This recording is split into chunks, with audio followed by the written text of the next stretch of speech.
Welcome to Cartoonist Kayfabe. My name is Ed Piscor, flying solo today. Jimmy and I are doing some traveling in October, the 6th through 9th. We're going to be at CXE in Columbus, Ohio. Going to be at Baltimore Comic-Con October 28th through 30th, and smack dab in the middle there, Jimmy's going to be at the Jacksonville Public Library for a zine fest. Here are your Inktober drawing prompts by way of Cartoonist Kayfabe, and if you are connected with us on social media, Instagram, Twitter, we are going to pin these prompts to the top of our profiles. If you hashtag us on Instagram, we'll be able to see the drawings that you post and repost as many of those as possible. And if you @ us on Twitter, we'll be able to retweet a bunch of your stuff. Flying solo today, taking a look at various series that kind of informed my interests in comic making and cartooning. Very interested in making more videos. G.I. Joe #2. In the link in the description below this video, you will see that I'm putting together a G.I. Joe playlist, and we covered issue 1 of G.I. Joe already, and various other issues. Covered issue 1 by way of the yearbook, because those issues are prohibitively expensive to the King Kayfabers, man. You know, we don't spend too much more than a quarter to get our comics. And this second issue is a reprint. You can see it's missing a little bit of corner box ephemera there. This is a reprint, second printing. What happened was the G.I. Joe comic came out initially. It was clearly a toy line inspired enterprise, and the retailers were not supporting it in a very big way at all, but the kids were showing up in a big way. So those #1s flew off the shelf. The stores under-ordered because they had to order several months in advance before they got their stock. So when G.I. Joe 2 came out, that comic was even more rare. You can see right here, second printing. And there will be an ad in here to kind of show you when this second printing comes out, which is years into the run, which is very perplexing to me. I don't quite understand that, but you'll see ads in here for mail order comics, and they're promoting issues like number 58 of G.I. Joe.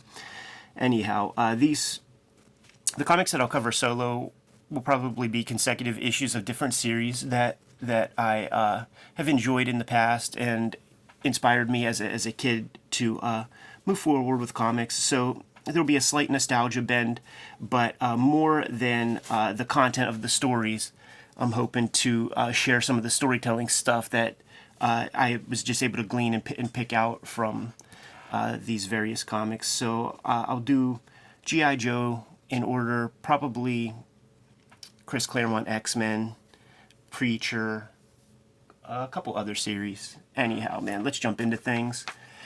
Starts off, fantastic splash page. We know that Larry Hama is the scripter and is the writer for most of the series. He was responsible for kind of fleshing out the characters for the G.I. Joe toy line, the little file cards that would be on the back of the action figure packages. And he's from a pretty tremendous pedigree. Assistant to Wally Wood, was an editor at Marvel Comics. He was a crusty bunker under the tutelage of Neil Adams. And after reading this issue, it's just so clear that clarity of storytelling is paramount to Larry Hama, and there is no confusion. I actually also don't think that there's very much pandering either to the kids, knowing that this is a toy comic. Even as a kid, I didn't detect much insult in the way that I did your typical corporate monthly comic where captions tell you what you're seeing and things like that. In this splash page, you're starting off with a bang, kind of quite literally. Got a reconnaissance crew. You see this bunker riddled with bullet holes, some explosions. Some shit happened here, man. And they're relaying that information back to headquarters.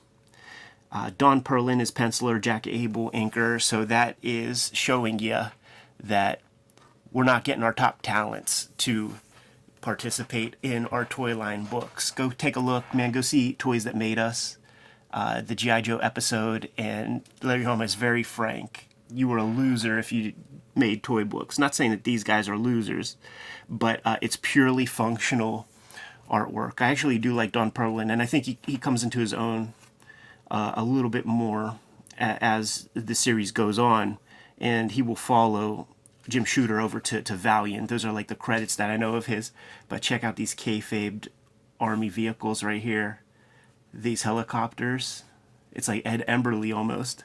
I thought the guy on the splash page was General Flag, but that's clearly our guy there. I'm not sure if they ever made a toy of this character, but they did make some General Flag toys later, I believe. But now that I'm thinking about it, it might be General Hawk. So we have that scrape in the North Pole.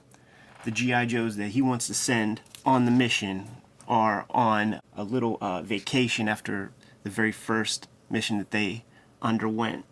So you gotta cut to the new scene and see what the heck these G.I. Joes are up to while re-recruiting them for this particular mission.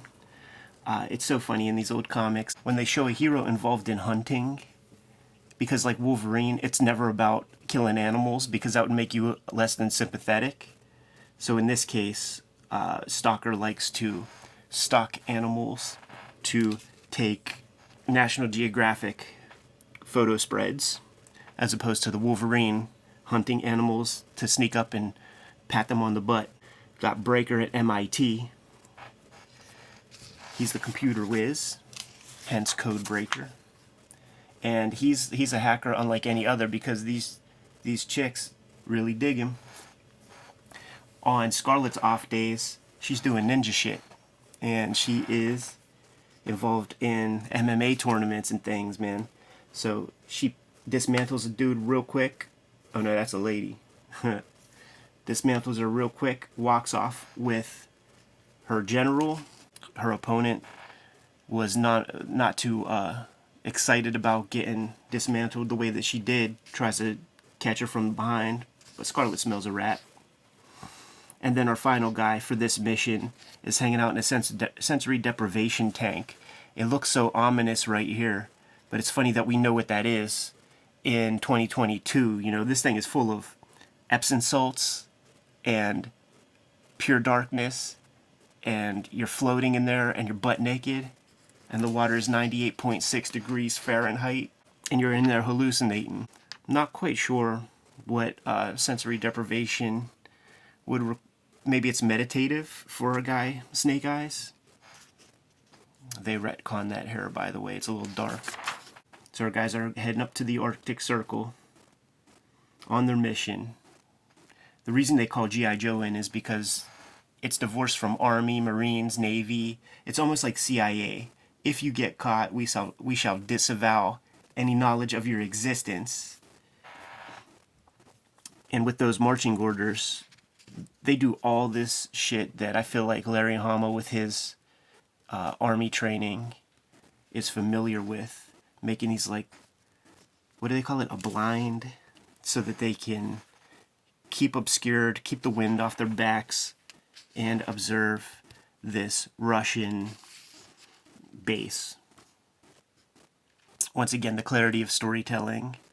Got a clear hammer and sickle right there, man. So we know who's running this base. Notice the clear storytelling on every single page, by the way. We've got our guys observing. Stalker, we established his telephoto lens camera earlier. He's clicking too, man. He's taking some snaps. So we have our observers. We have the observed. Enters that Quonset hut or whatever this thing would be called.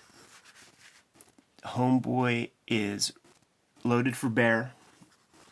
Established the skull necklaces, man, his weasel necklaces.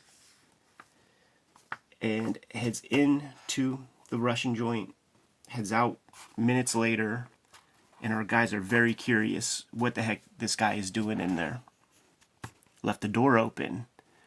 Why did he leave the door open? Shouldn't they have been the least bit suspicious? They head in. I think this is an interesting color choice, man, to color them pure red. With that far remove when you see them small like this. We'll see various examples of this. It's all cool colors and certainly makes our guys the focal point there, as opposed to the blue here, which would be obscured in shadow. It's almost Metal Gear Solid, where like these dudes are out completely exposed, and now here they are in the shadows. Pop into the little barracks, whatever it is. It makes me think about Larry Hama's layouts. We know that he would do pencil sketches to kind of lay out a lot of his stories and do some choreography.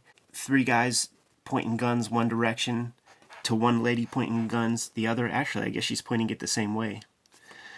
I wonder if that's a direct translation of what Larry Hama wanted. Something tells me not. Something tells me that there's a couple blind sides that they're not looking out. This ad for Bob Bell. He's like the creator of the comic book polybag, as far as I know. Important dude in comics history. Maybe the richest guy in comics ever. As they enter the Russian base, got a bunch of dead soldiers here, man. Frozen stiff. Breaker's taking a look at this machinery, and it's missing a key piece, a frequency modulator. They're blaming it on Quinn. A lot of stuff is taken from the safe, some sort of American records. Snake Eyes, he's the hip one. He notices there's something strange underneath. He hears something, a little ticking or something. Exposes that bomb, and they get out of there just in time. Look at what happened to that joint. Once again, the clarity of this storytelling, second to none. Here's our red treatment, blue treatment of our faraway figures. Varying camera angles is something that is very important to Larry Hama. He's expressed that plenty of times, and I think it's sound advice in a lot of ways. He says stuff like, if you don't have at least 1 or 2 full bodies of your character, your camera's too close. And I think part of what he means by that is if that camera's too close, it might be dicey to establish your scene.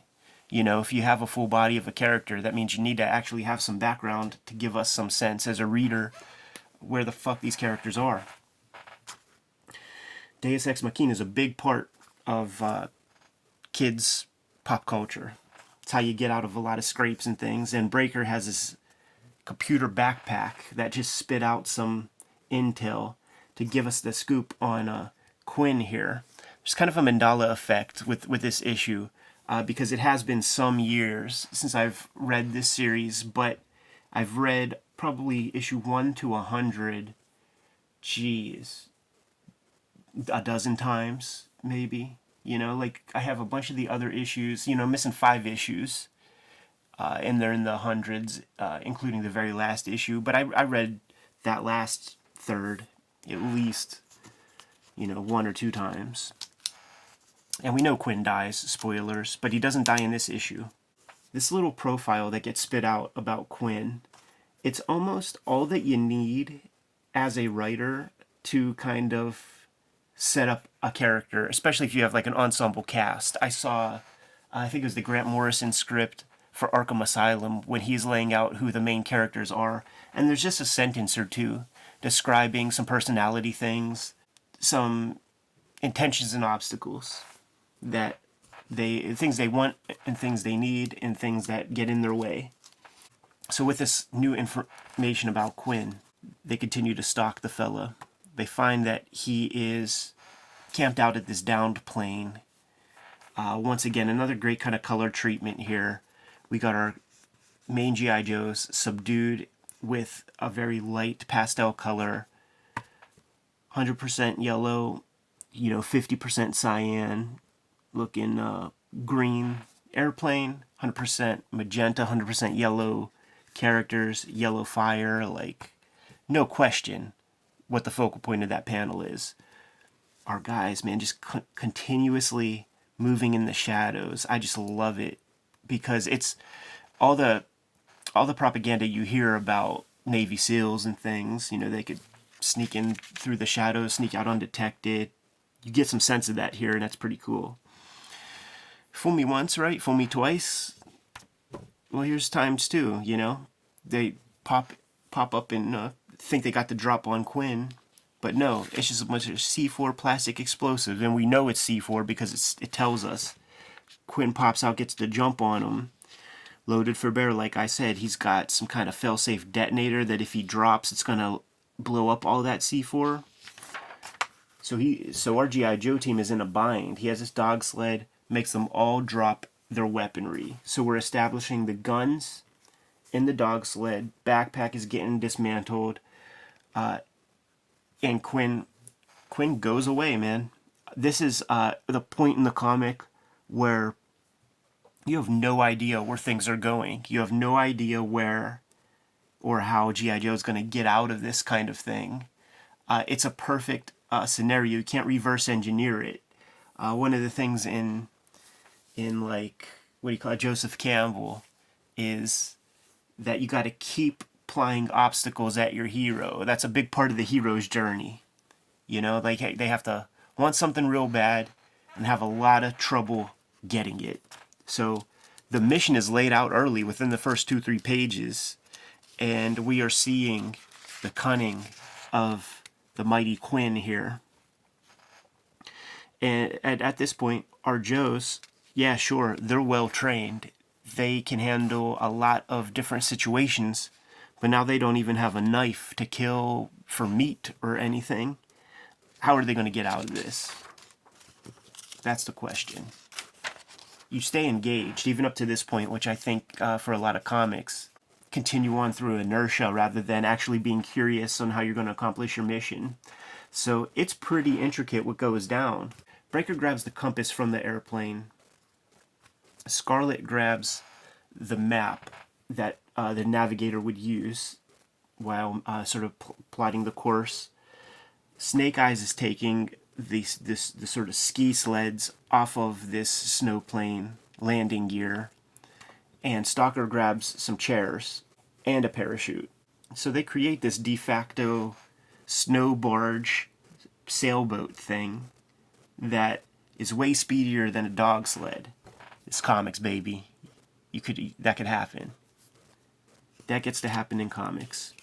Come across this little structure here that they're going to plant a bunch of explosives and try to catch Quinn unawares for a third time. Like, they took this guy for granted far too much.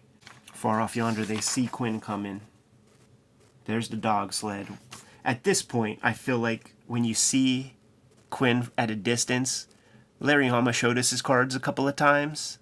So the drama of the explosion is diminished a little bit, I would say, surely. They're trying to save the dogs because we established you can't hurt animals if you're a good guy. You know, that's probably in the comics code. Digging through the dog sled, they do not find Quinn anywhere. Once again, for a third time, he gets the drop on him. But at least this time, Scarlet gets a fair one in. While Quinn's distracted, we established the guns on the dog sled earlier. Snake Eyes has an extra clip of bullets, jumps onto the dog sled, pops his clip in, tries to shoot that motherfucker, tries to fill him up, finish him off, but the firing pins were taken out of all the guns because for a fourth time, Quinn is just, he's a chess player while the Joes are playing checkers. 4-panel page, you don't see that often. But this is a part where he sells on some of his character. We see his size compared to everybody else, man. So for scale, these are our Joes in the foreground. That's him sort of in mid-range. Scarlet in the background. This guy's a fucking giant, man.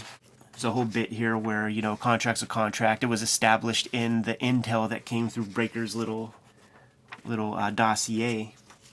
So he has to do the job that he got paid for. This is the ad I was talking about, man, for American comics. These are the G.I. Joe comics that are out there. So the latest issue that they're hustling, issue 52. So what is that? 5 years into the strip? We get a reprint of issue 2. Very confusing. I don't know if this was maybe, you know, put out there with toys or something. It's a direct market book, but it's so interesting that there's not other information here. I don't know.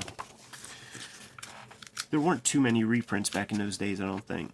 I remember Klaus Janson saying that Dark Knight was the first reprinted book, but I just don't know that that's true. Like, what's the date on this reprint? There's nothing new in the indicia, but comics were definitely reprinted before then. Anyhow, Quinn is going to the Russians who paid him a hefty sum for the things that they wanted, and he's bringing them the various tools that they needed. Lets them know that G.I. Joe exists, but he didn't take them out, you know, he didn't get paid for that. They're kind of mad about that shit. You have a contract with us. He lets them know, fulfilled that contract, I did my bit. Nothing more, nothing less. Russian's a little unsatisfied with that, and Quinn just lets him know, listen man, I put a curse on you.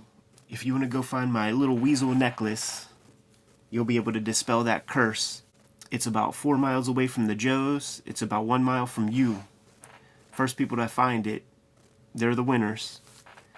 But be careful because the Joes are trackers. So we have that repeating imagery of the shadowy impending G.I. Joe squad. Catch that close-up looking like badasses. What's funny about this is a photo stat of this Snake Eyes, but it's only enlarged 20%, something like that. So it doesn't even look like a zoom in or anything. You know, if you're going to do something like that, you need that head to be big. You know, what they're trying to do is establish, so it's like, talks about the weasel skull necklace. We see our Joes, and if you didn't see that Snake Eyes is wearing that weasel necklace, you got another chance to be observant here. You know, once again, Later Hama being super clear, knowing that kids are going to read this thing. It is on commercials. I mean, every month that there was a new issue before school, you would see that commercial at least 1 or 2 times.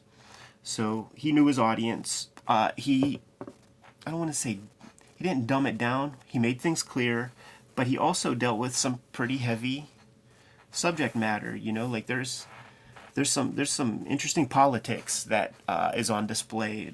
And once you have people like Serpentor and some of the other bad guys, there isn't just clear black and white good and evil. There is bad and there is worse. And that's a fun thing to see explored in these comics. And that was a little bit confusing as a kid because you're used to good guys and bad guys. Anyhow, G.I. Joe #2, Mandela Effect. Quinn lives to fight another day. And we will live to see some future G.I. Joe episodes, maybe some other series that I feel like talking about whenever I get the chance. I want you guys to like, follow, and subscribe to the YouTube channel. Hit the bell so that we can notify you when new vids are available. The channel is brought to you by the comic books that we make. Jimmy has Street Angel Deadliest Girl Alive back in print. Hulk Grand Design Monster and Madness. I have Red Room Trigger Warnings and the Antisocial Network trade paperbacks out in the wild. Encourage you to hit up our spread shop. Most importantly, make sure you read more comics.